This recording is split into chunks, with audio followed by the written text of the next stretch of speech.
What's up, everybody? This is Presto. CorporalNosaj. And you are listening to episode 95 of the Nintendads Pocast.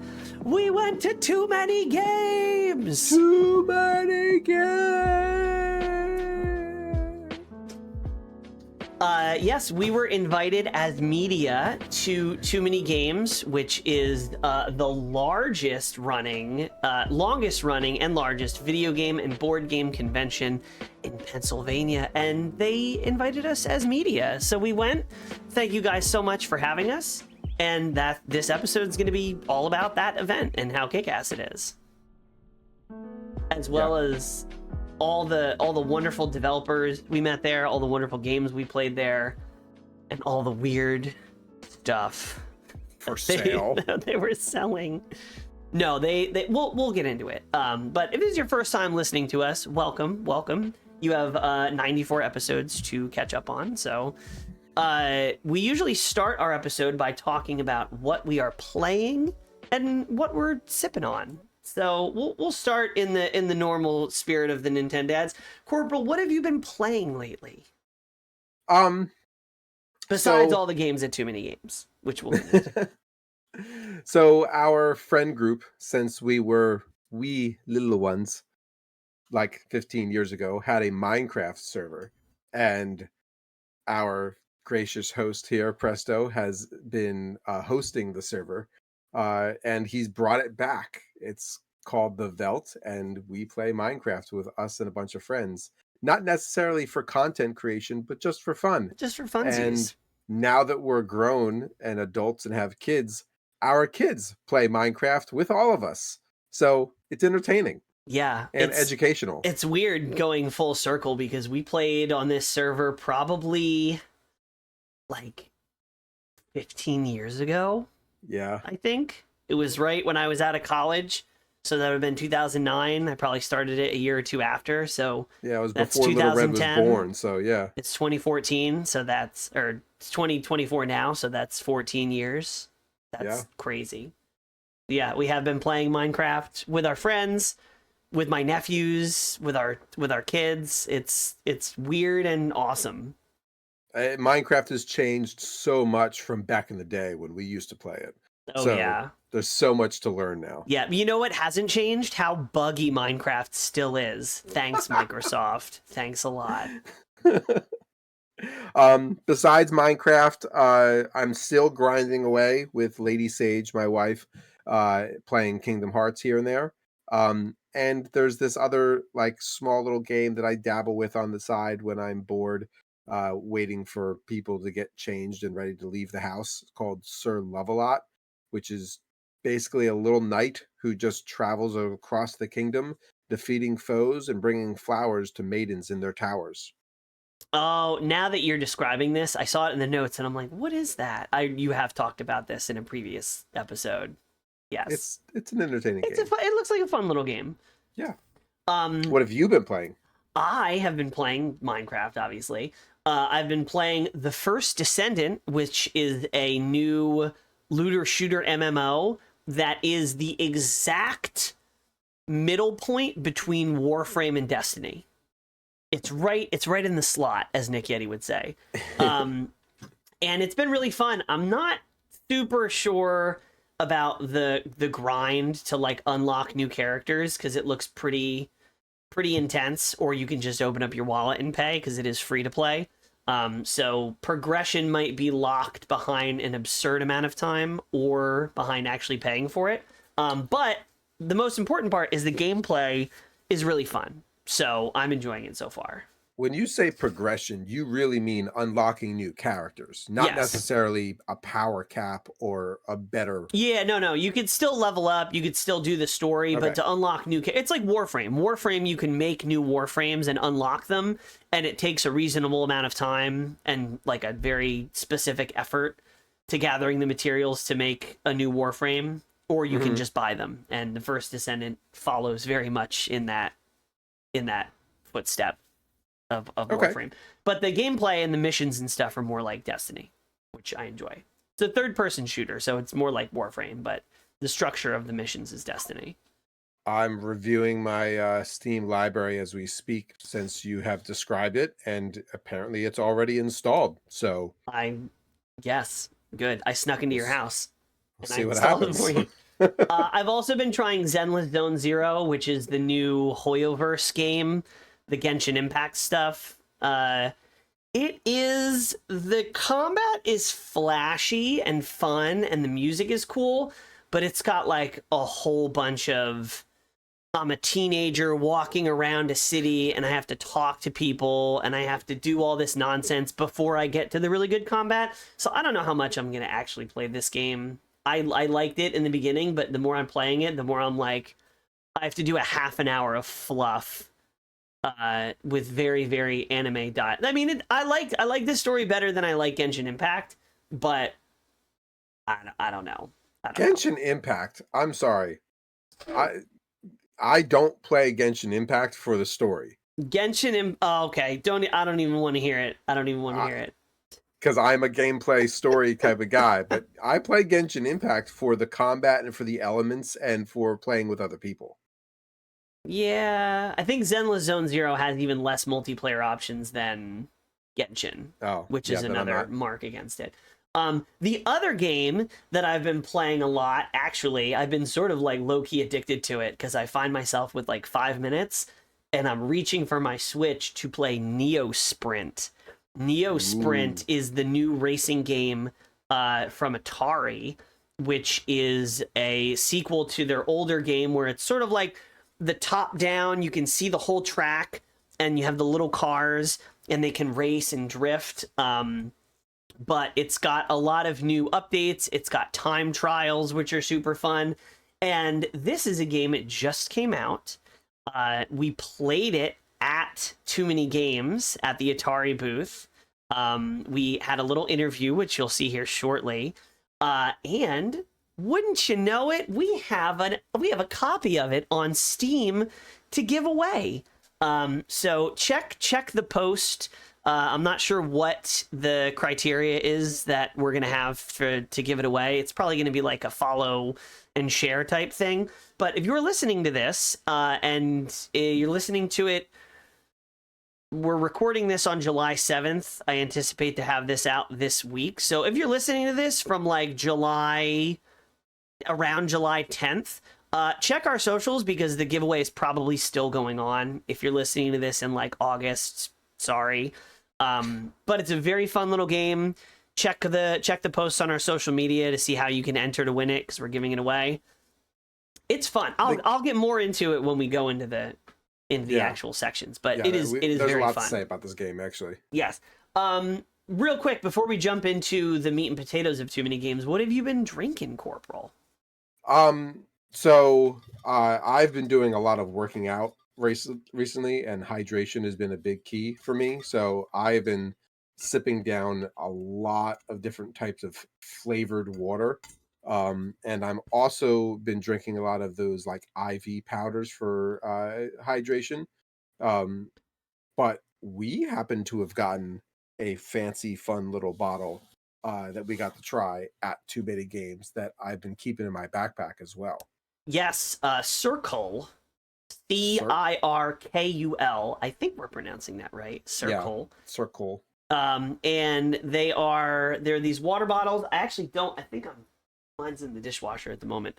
Ah, But there's these water bottles, and they have inserts, and the inserts basically have like I think you can get one with caffeine. I think we both got the one with B vitamins, yeah. and then there's another one with Immunity, electrolytes. energy, and hydration. I think were the three options that we were opted for. And you can unscrew the top, fill it with water, put the top back on, and then there's a dial on it, and it allows you to choose how much flavor you want to ingest. And the flavor is where you choose your energy, your hydration, Yeah, or it's your like immunity. a little pod that goes into the top of Yeah, the sipping apparatus that each pod is good for, they told us, about a gallon hmm of water, and they're like and that's honestly 375 per pod, so that's That's pretty honestly reasonable. generous because I've gotten a little bit more than a gallon. I've gotten because for it was like 4 bottles full. was the gallon, and I got like 5, maybe 6 bottles before I noticed Yeah, the flavor it has to disappeared. depend on what level you're drinking it at. I usually stick to Yeah. about 3 or 4. Yep. Would you recommend drinking it on 10? So let me tell you, when we got these bottles, the first thing I did was the dial is like 0 is straight water. Recommended is like 2 or 3 to get some flavor. And I was like, 10. Oh my God, did I get punched in the face with Flavor Town. Corporal couldn't taste anything except fruit punch for like several hours afterwards. He's like eating the sandwiches we made. He's like, this turkey tastes fruity. What's up with that? I'm like, your tongue is seared. It was delicious though, let me tell you. Yeah, but no, Circle, I wouldn't recommend drinking it on 10, but like mid 3, 4, even 5 if you're feeling frisky. It's good product. We like it. Yeah. So Too Many Games. So Too Many Games is a big video game and board game convention at the Greater Philadelphia Expo Center. So a little bit outside of the city. It's not in the city of Philadelphia proper. And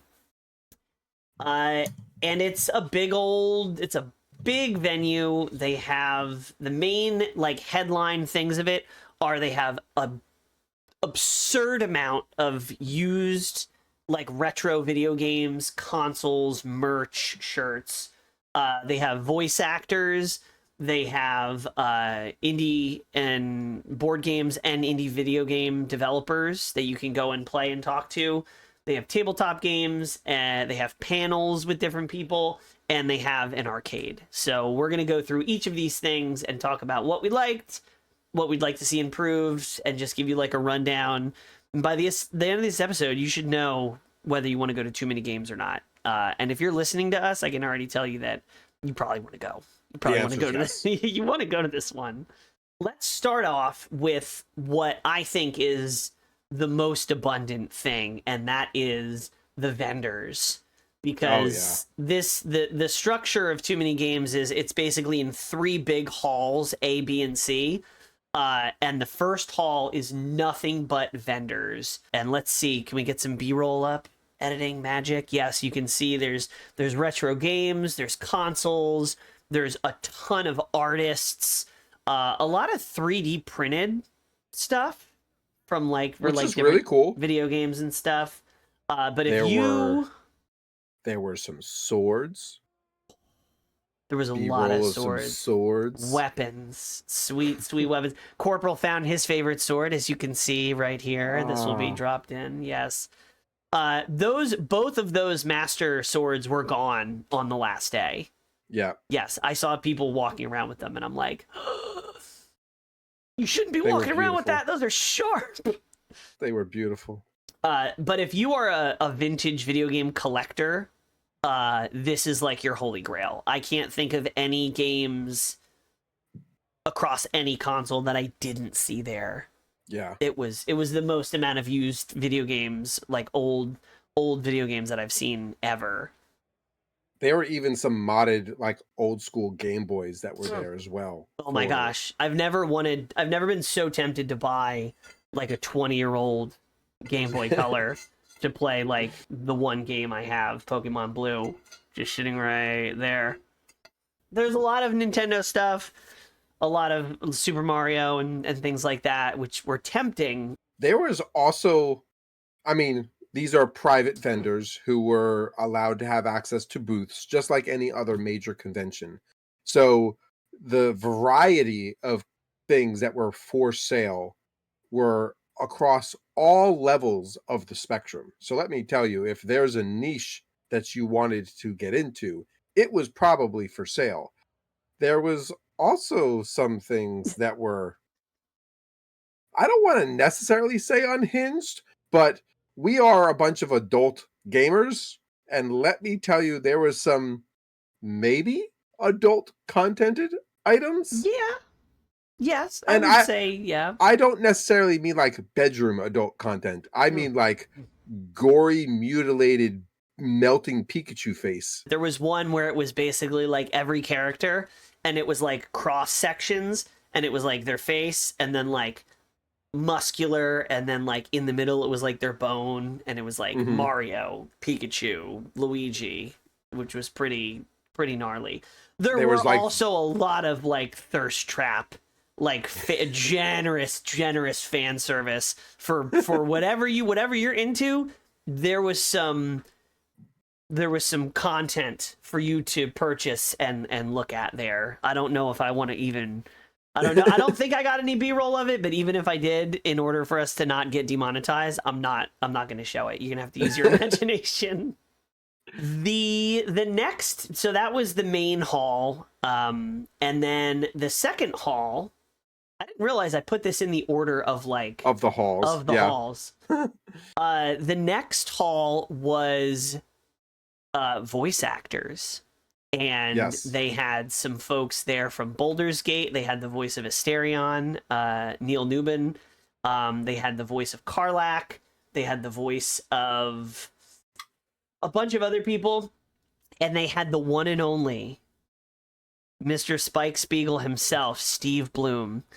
And when I tell you that I tried to get into line to get Steve Bloom's autograph every day that I was there, and it was either it was closed because he was going to a panel, or I would have had to wait in this line for probably 3 hours. Yeah. And Yeah. people did. These lines were packed. I give these voice actors massive amounts of credit because they literally sat there for 8 to 10 hours being absolutely fantastic with fans. Like hugs. It wasn't like, okay, autograph next in line. They were talking with people, they were shooting videos, they were like hugging, it was like I was really impressed by how much attention each and every single fan got from these people. Unfortunately, as a result, you have to stand in line for 3 hours, which we did not have the time to do. So I've got the master list pulled up. Voice actors from Resident Evil, from like Leon Kennedy, Baldur's Gate, Cowboy Bebop, X-Men, Pokemon, the voice actor for Misty and Nurse Joy, more Resident Evil, Claire Redfield, voice actors for Sonic and Digimon and Naruto, voice actors Lady Demetrius from Baldur's Gate, and some Resident Evil voice actors there. One Piece and Pokemon, Genshin Impact and Overwatch, Keith Silverton, Nicole Thompson, Resident Evil, Guilty Gear, and also Genshin Impact. So there's a lot of voice actors who were there, but there was also a bunch of YouTube and content creator personalities that were there as well. We were there. We Nah, were. maybe we'll be signing things next year. So yeah, it was a large list. A lot of the YouTube and content creators were there as a part of panels, which we'll get into some of that. But there's a good variety of people who were there talking with fans and hosting panels and discussing some major topics and stuff. It was interesting. Yeah, the one we didn't stay around too long for it because it was packed, but they had a Baldur's Gate voice actor panel, and it was like I remember like hearing the crowd, and we like looked and we saw, and it was like a full room to the back, and I was like, "What's going on up there?" And then I saw on the screen it was the voice actors from Baldur's Gate 3. And I was like, oh damn! I'm like, okay, let's get to all the things that we've been wanting to get to while everybody's in here. Yeah, the voice actors. That was like half of one of the halls. Yep. Was just the lines for the voice actors, and then like some tables and stuff. Now on to, I know this question is going to come up towards the end, but this was in the first hall. This was a sort of like a back quarter of one of the halls, was the indie game showcase. And yes. This was how many indie games do you think were there? 20? Maybe less? Maybe 15? Well, so if you're going to count just the video game developers. Yeah, I'm just counting the video game developers. You're probably like 15 indie developers over there. The tabletop game developers that were there was almost equally as vast, if not more. Yeah, they needed more space to spread Yeah. out because they needed tables to top on. But so there was about 15, maybe 15 indie video game developers, and they had setups where you could go, you could play the games, you could talk to the developers, and almost all of these games were either unreleased and you could wishlist them on Steam, or they had like a demo on Steam. There was only a couple that were like it was out and on sale. Neo Sprint was one of the ones that had just launched, and Atari had a booth. They ended up having races and time trials for that game too. But I'm getting ahead of myself here. Let's talk. So what this was my favorite part of the convention, and this is where we saw an opportunity to capture some unique content. So we're going to talk about each of these games, and then we are going to have a little like 30-second to 1 minute interview we did with the developers. Now I apologize and say up front, we had came up with this idea of being able to do these in-person interviews with these developers before going to the showcase, and we had gotten mics so that we could do these interviews while on the floor, but we did not anticipate how much background noise was going to be absorbed by these mics. And so when I tell you that the quality is not as sweet and buttery and crisp as you hear caressing your ears right now, headphone users beware. it is almost cringeworthy how bad the audio is. But I assure you, you can hear us and the interview comes across. Yes. So apologies. This is our first time at a big event like this as media. And this was our first time using mobile microphones and capturing this kind of content. So apologies, it's not up to snuff with the usual quality. But you know what? Something's better than nothing, okay? What do you want for free? That's right. So at the end of the day, I also genuinely believe that every one of the developers that we got a chance to interview need to be seen and have a spotlight, because the games that they have created and the amount of effort that they put into developing these games has to be known, because a lot of these games are phenomenal. I see a game that's not on here. We did. There you go. So the first one, and this was one of the ones that stood out, at least visually to us, sort of walking through and looking, was Little Nemo and the Nightmare Fiends. Little Nemo and the Nightmare Fiends. Let me tell you, I walked past this booth and almost immediately stopped dead in my tracks, because Little Nemo is, for me, an old movie VHS that I had at my parents' house when I was little, and I would play it on repeat, and I liked it. Unbeknownst to me at the time, that Little Nemo is actually based off of a comic book series from the 1950s. And it is now based on illustrations that ran in the newspapers, like the funny pages. That content is now been entered into public domain. So Little Nemo is now having a sudden resurgence, which I have all sorts of joy for. It's really cool. It really is. So it's a hand-drawn style game. It's a platformer where you can switch between characters. And it's just really cool. I will say, I was able to take my son to the last day of TooManyGames, and he loved this game.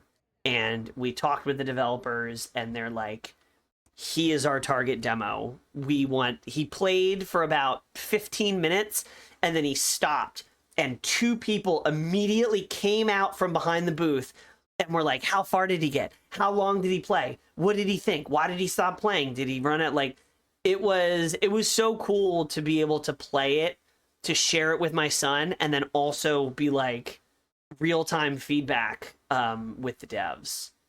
So those who don't know Little Nemo is a little boy who enters into the dream world. And sometimes dreams are good and sometimes dreams are bad. And you have to navigate those dreams. And that's essentially the backdrop for what these games, the comics, as well as the movie from back in the day were all up against. Yeah, so let's roll the clip. Here's our short interview with the Little Nemo devs. We'll drop it in right here. Again, sorry for the audio quality, but we did our best. CorporalNosaj with the Nintendads here, and we're sitting with a developer for an indie game. Yes. Tell us about it. So this is Little Nemo and the Nightmare Fiends. It is a 2D Metroidvania-style platformer based off of old comic strips from the 1900s, Little Nemo in Slumberland. So I actually know the Slumberland because of an old film.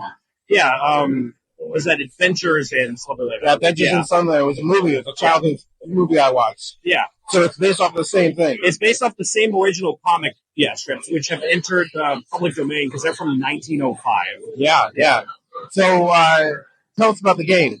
So yeah, it's a 2D Metroidvania-style platformer, closer to Shantae in terms of level progression, where you have these big open maps that you progress to stage by stage and can come back to later with new abilities or items or characters and progress further or find different abilities, items, or characters. And I love the art style that you guys have chosen. Yes. Awesome. Thank you very much. Thank you so much. Okay, that was our interview with Little Nemo. Moving right along, we're going to race into Neo Sprint by Atari. This was fun. I remember playing. It wasn't the original Sprint by Atari. I think it was Off-Road. I remember playing it at like our local sandwich shop at the beach. And you had the steering wheel and the pedals on the bottom.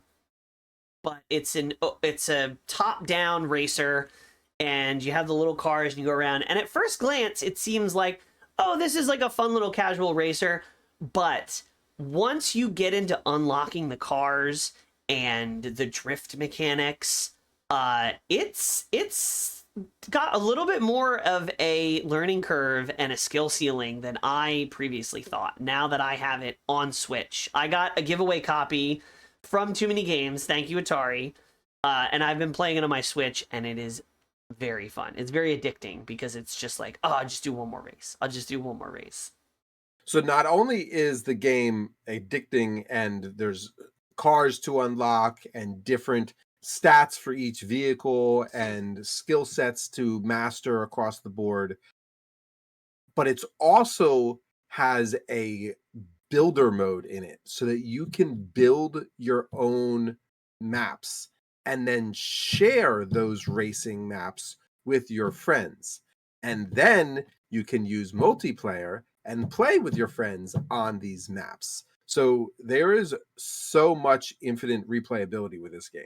And you can post your tracks publicly, and you can download new tracks, like most popular or newest or like what have you.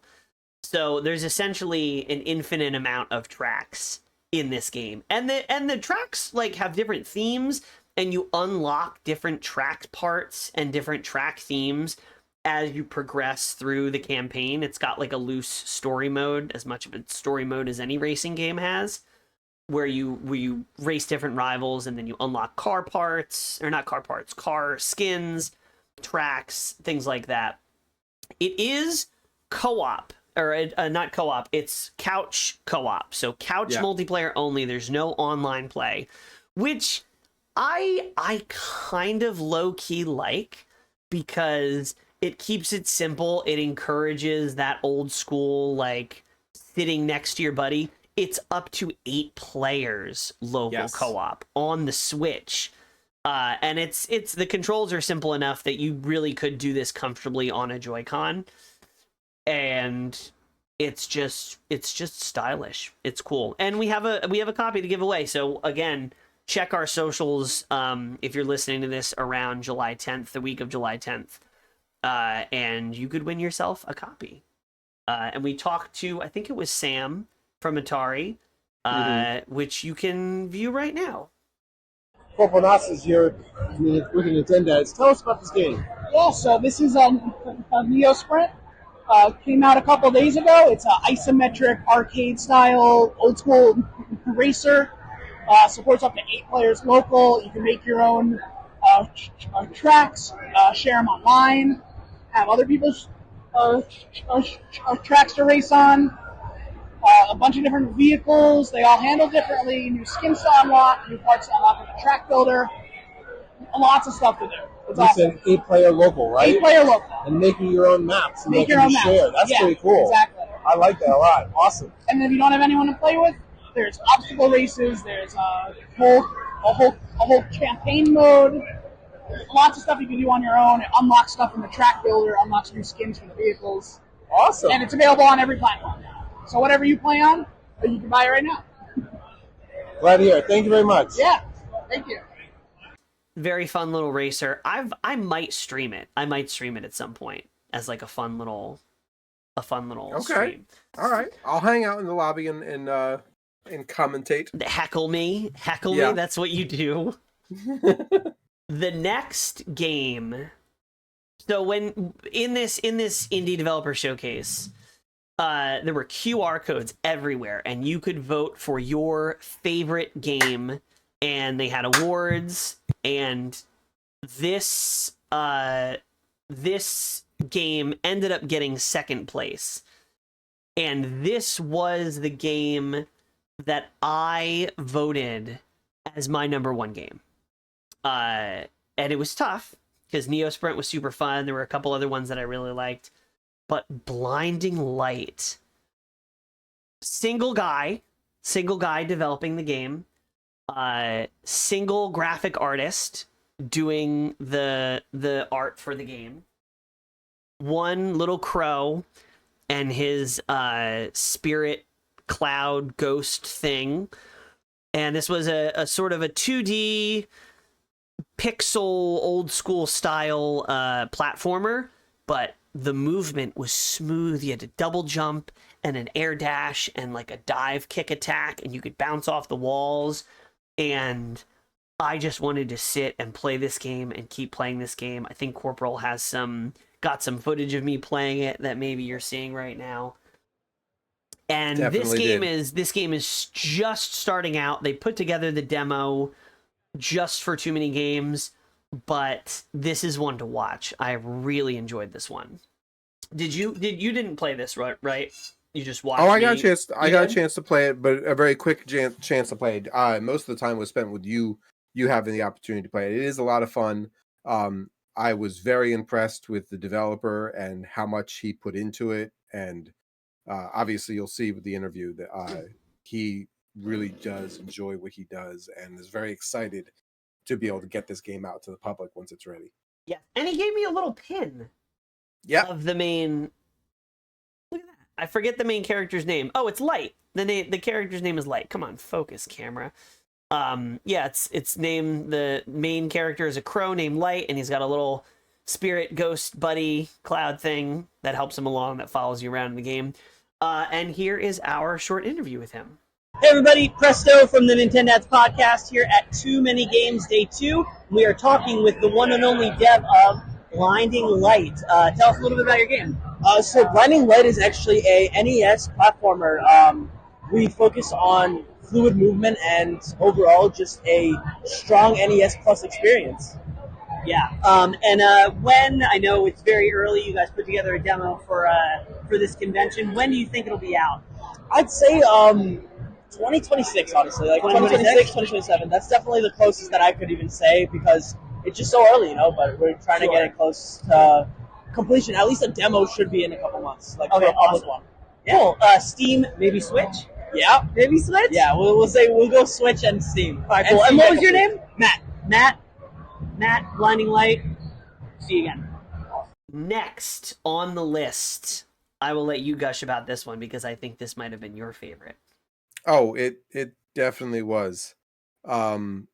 Below the Stone. So Below the Stone immediately visually very much looks to me like Stardew Valley at first, but it is not Stardew Valley.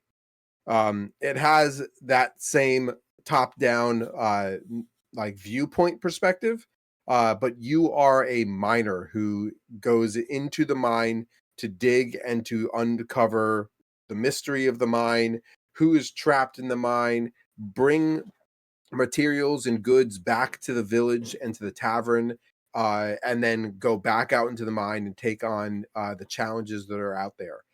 I had a lot of fun because I was uncovering aspects of the map that I didn't realize before, and I got to play it a second time when I went back the other day, the second day, and got to play it and discovered even more about the demo that was available.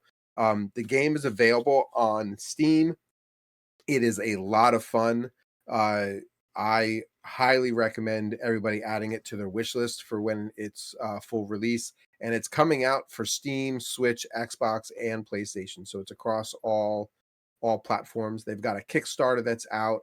It's very much a roguelike style game where you can go in, upgrade your gear, upgrade your tools, and then go back and go at it again and go deeper into the mine and discover different things. So it's got an extraction element too, to where yes. you go in your mines and you get all the resources, and you have to get out or risk losing the majority of the resources that you've gathered, which is cool. Yes. It adds that little risk reward mechanic.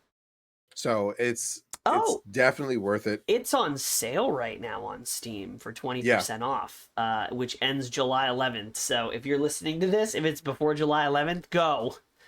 I think this is still early access because they're adding a lot more to it, and I believe it's only on Steam right now. But like you said, this will be a really fun one when it comes out on Switch. I think this looks like a handheld dream. It's got that one more block, one more run type. One more chance. Yep. Everybody, Presto here from the Nintendads Podcast. We are back at TooManyGames 2024, and we are talking to Mike Strollart, director of Below the Stone. Awesome. Tell us a little bit about the game. What's it all about? What was the inspiration for it? So, Below the Stone is a pixel art roguelike extraction game where you get to mine and find riches and treasures in the deepest depths in the caves lying below the stone. So, yeah. I see. Yeah, we did one of those. So, yeah. And what's the gameplay loop? Because you said it's a roguelike extraction game. Yeah. So the big loop about the game is every time you descend into these caves, you get to bring back treasures and ores and materials that you gathered back into this kingdom area that you get to safely store your stuff, right? But if your character dies, you lose anything that you had on your character. So it's a big risk and reward game, and you can decide, hey, this run I want to go real hardcore. I want to bring my big old platinum armor and go in real deep into the caves, but then sometimes you might be like, all right, I'm going to casual run this time. I'm just going to bring my tin armor. I'm going to bring my little basic pickaxe and just go on my stock up on some basics. Yeah, exactly. Awesome, very cool. Thanks a lot. Oh, thank you. Thank you for stopping by.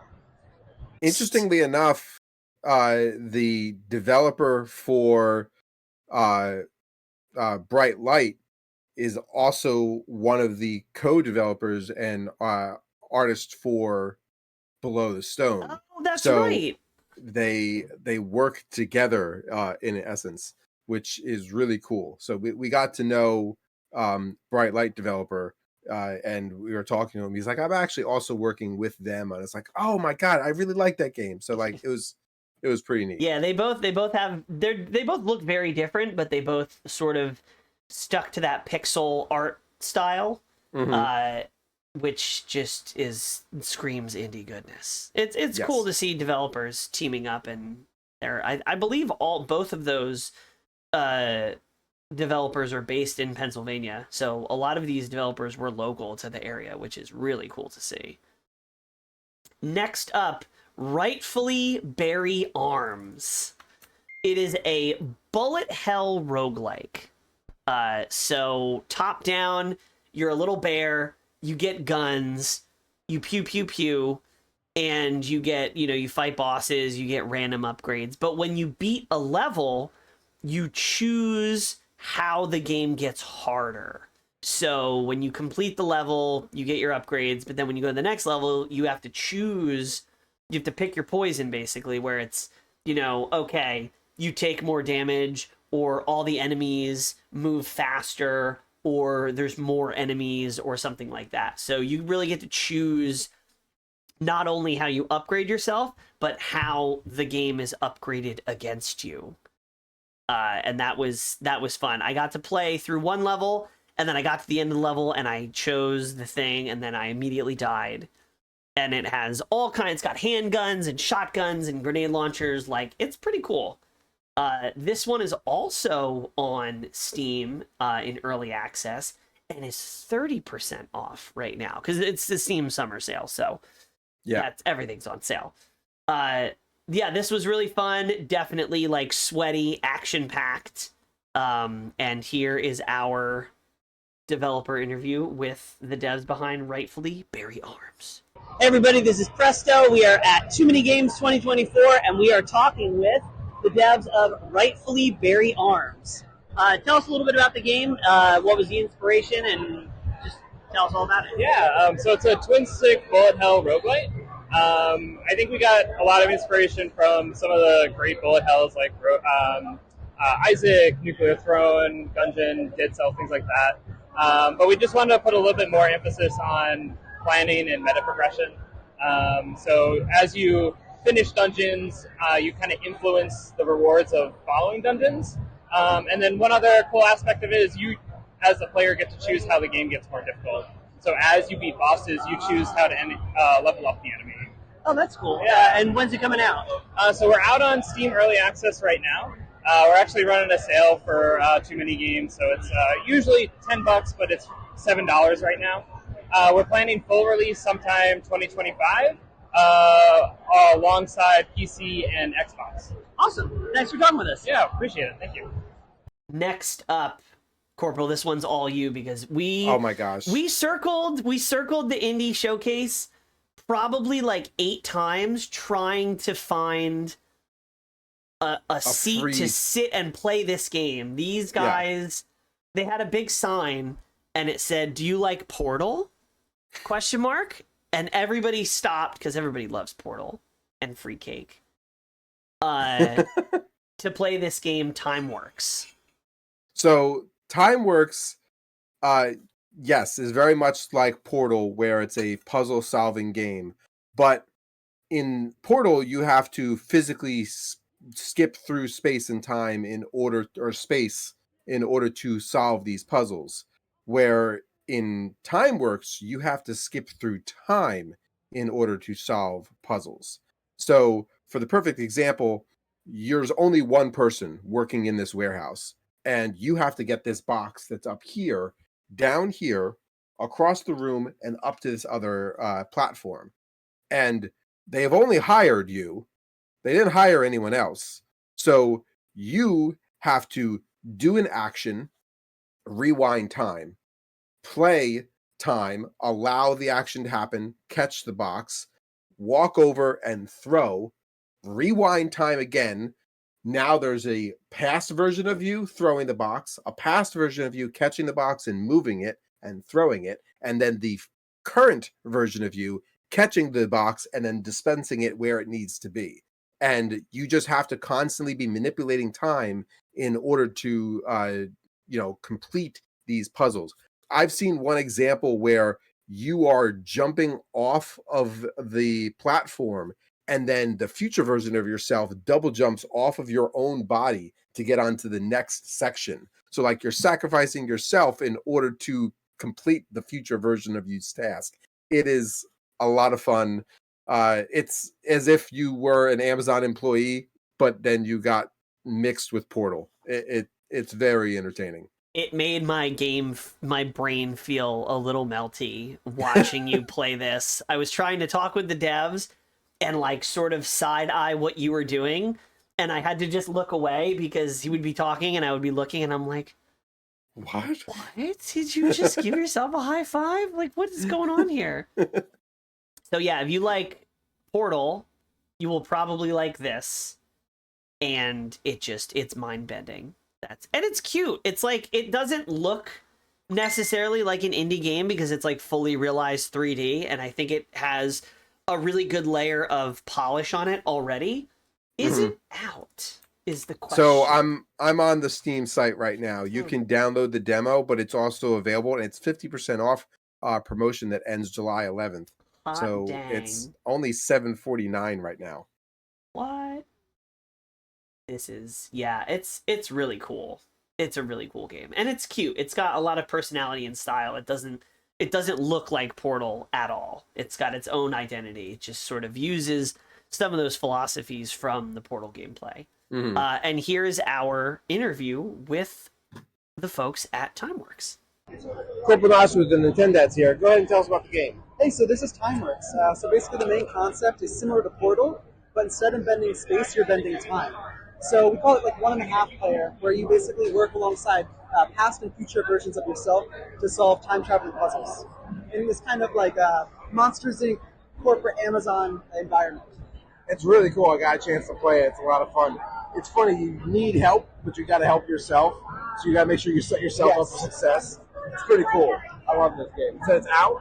It's out now. It's actually 50% off for the Steam summer sale, and there's a free demo on Steam as well. Awesome. Thank you very much. Of course. Thank you. Next up is Slime 64. I wanna make sure I get the name and the description for this.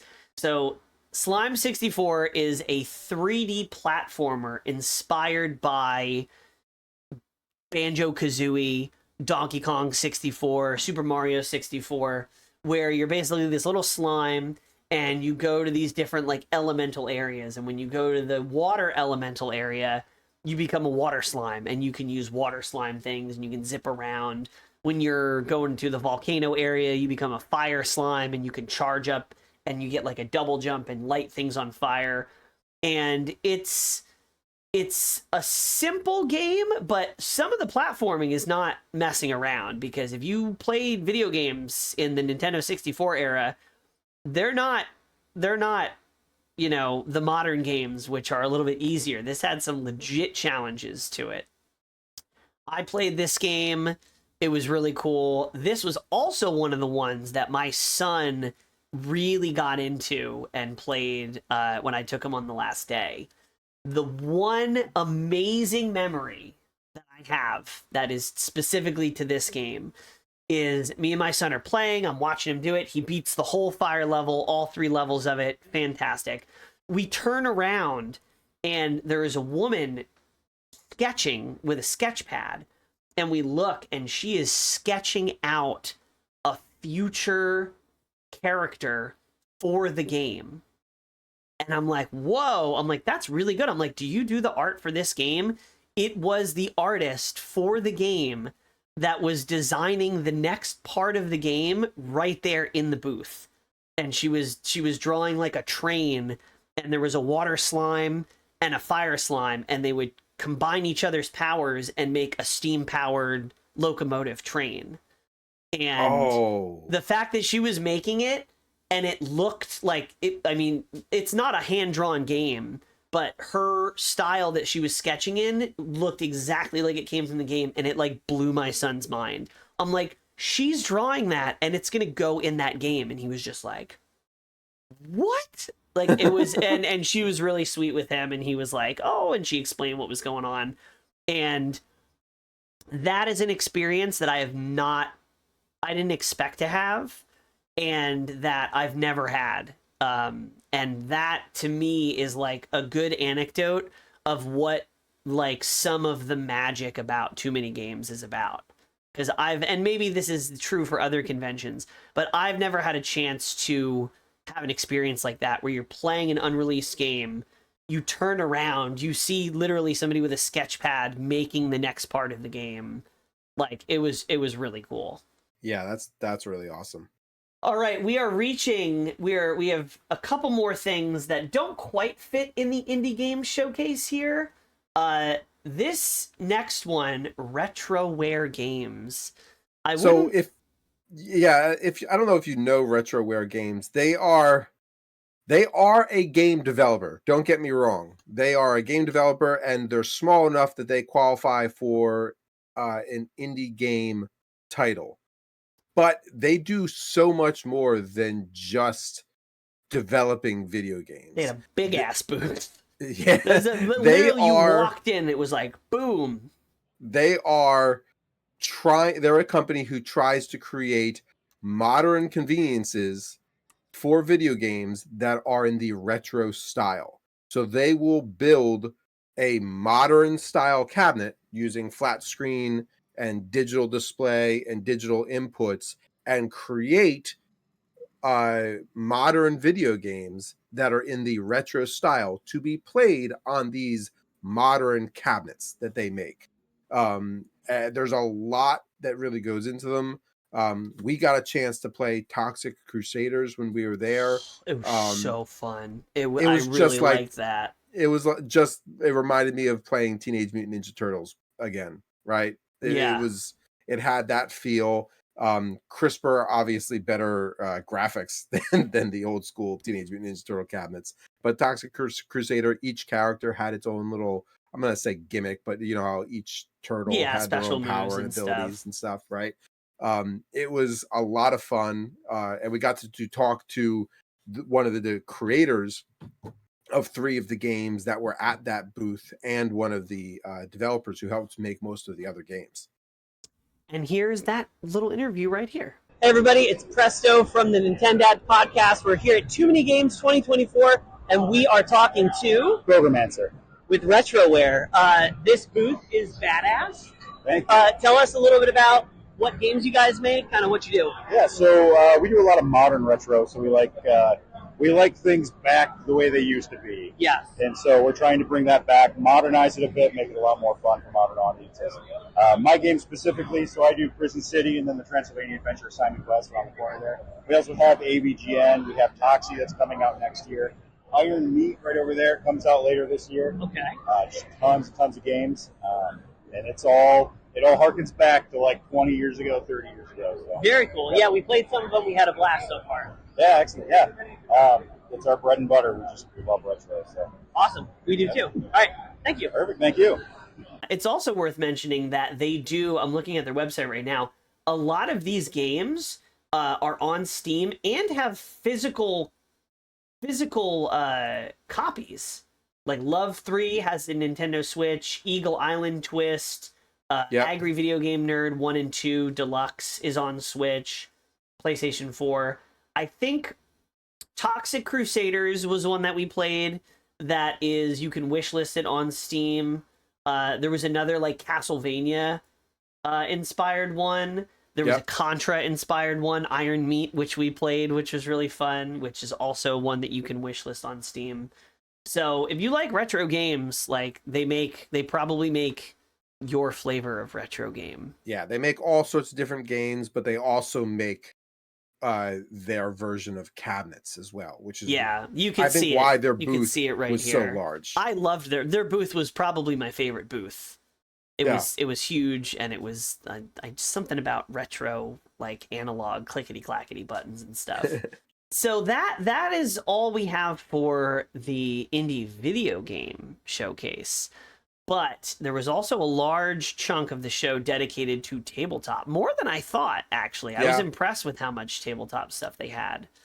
Now, we spent, obviously, the majority of our time in the indie game showcase, but we did get to sit down and learn a tabletop game, which... A new tabletop game that's coming out. I still think about this. Like, I'm mad that I can't... we didn't buy it?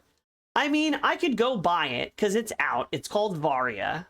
It's a first-person card game, which we'll get into what that means. It's a first-person version of Magic the Gathering, and I would 100% buy and play this game if I had somebody in person to play it with. Like, if you lived across the street from me, I would be knocking on your door with the starter kit. Let's be honest, if I lived across the street from you, you and I would each have extra spare bedrooms at each other's houses. We do the zip line. But we sat down. One of the makers of Varia taught us to play this game.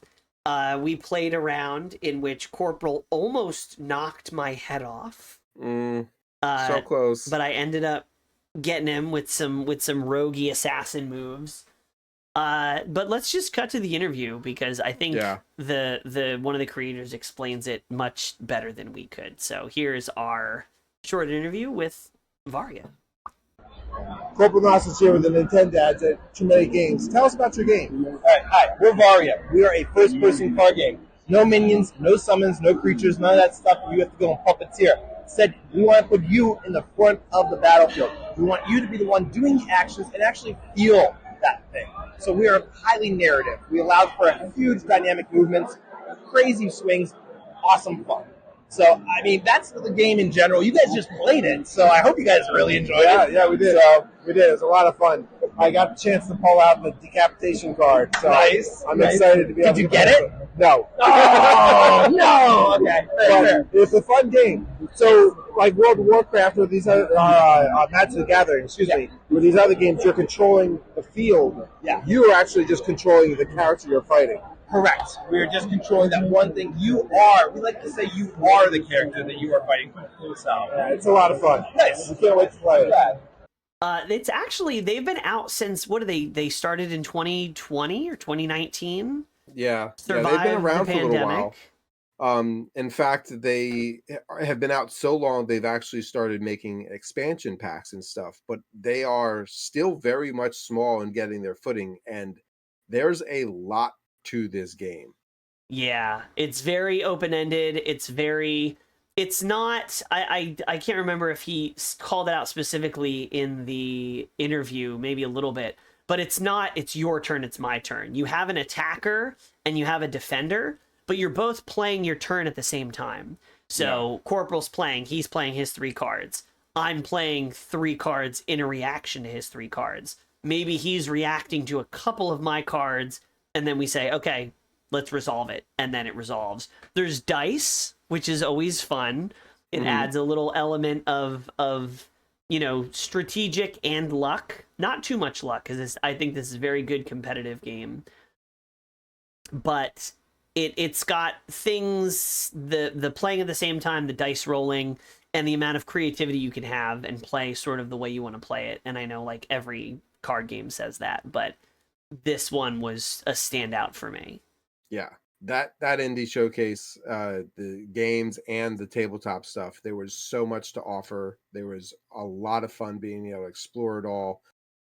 Honestly, I wish that we had a little bit more time to explore some of the tabletop stuff that we didn't get a chance to, because I wasn't aware of how interesting and fun a lot of that was going to be. So we could, if we had a dedicated day, we could have easily done the same amount, if not more, content around the tabletop stuff and done a full episode just on the tabletop stuff. Yeah. But since we're more geared toward video games on this podcast, maybe we'll make another podcast that's just tabletop stuff. Shout out to Grimwood Games for our play session last night. Grimwood Games, yes. It was a phenomenal play.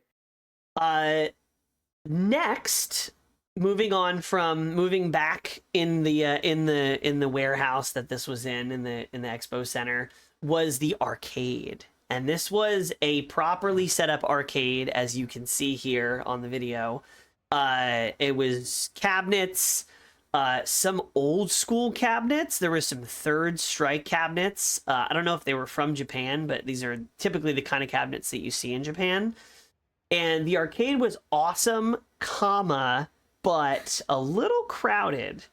It could have used more cabinets to help disperse some of the people that were just all there crowding around. But there was also some DDR stuff, music-based stuff where it drew its own crowd of people who were just there watching. So yeah, it was a vibe because the whole convention center was lit pretty well, except the arcade, which I fully appreciated that they had a little lower lighting. They had some colored lights, as you can see in the footage that we got. It was a vibe. Even if you weren't playing, it was cool to just like step out of the convention and feel like you had stepped into like an arcade from like the 90s or the 80s in its heyday, where everybody and no quarters. It was all free play, which was sick. Phenomenal. The next thing were the panels. So we did not go to as many panels as we had on our list because we got totally sucked into the indie game showcase. Yeah, we spent But so much time. we did go to a couple panels. There was a couple creator panels. There was a lot of voice acting panels. I had some good takeaways from the content creator panels. But we didn't go to that many. Some of them we kind of peeked our heads into and we're like, nah, we're gonna go back to the indie game showcase. Yeah. There were some panels that I feel like maybe could have been curated better. Maybe had a little bit more of a direction. But from the most of the panels that we went to, they provided good content, good conversation. They interacted with the crowd well. The content creators themselves that were hosting these panels were entertaining, well spoken.